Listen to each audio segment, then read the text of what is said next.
senior defense official tells CNN that Bergdahl says he was planning to report order and discipline problems in his unit when he walked away in Afghanistan and fell into the hands of the Taliban. Apparently, the claim is that Bergdahl was not planning to desert, but was headed to the nearest U.S. military outpost.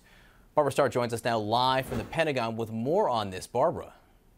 Hi, John. Well, it can't be said often enough. All of this will be a matter for the military justice system to decide.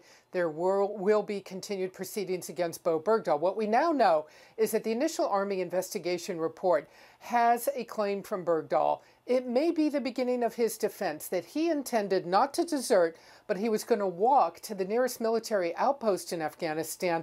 Remember, this is insurgent territory back in July 2009.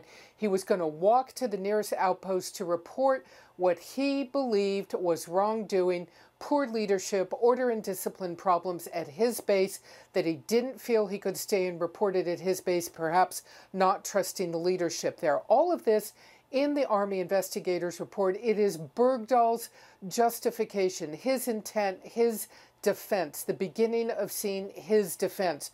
Two U.S. officials have confirmed to me these are the essential details that are in that report that has not been released to the public. The Army has charged him with desertion. Whether he goes to a full trial for that, I think, remains to be seen. But this is some of the information now that we know behind the scenes. This young soldier apparently putting down his weapon and saying he intended to walk out in eastern Afghanistan and try and find another place to report what he believed to be problems in his unit. John? Would that somehow be a lesser crime or a lesser event, Barbara, if he was planning to go to another U.S. post? I mean, essentially, you're still abandoning your base there. Well, it's very interesting. The charge of desertion brought against Bergdahl apparently basically refers to him as charging him with shirking his duty, shirking hazardous duty. Very interesting words, because desertion, the most serious desertion charge would be that you aim to desert your unit to go be with the enemy and potentially commit treason. What this defense is to lay out that he never intended that. This is not someone who intended to desert.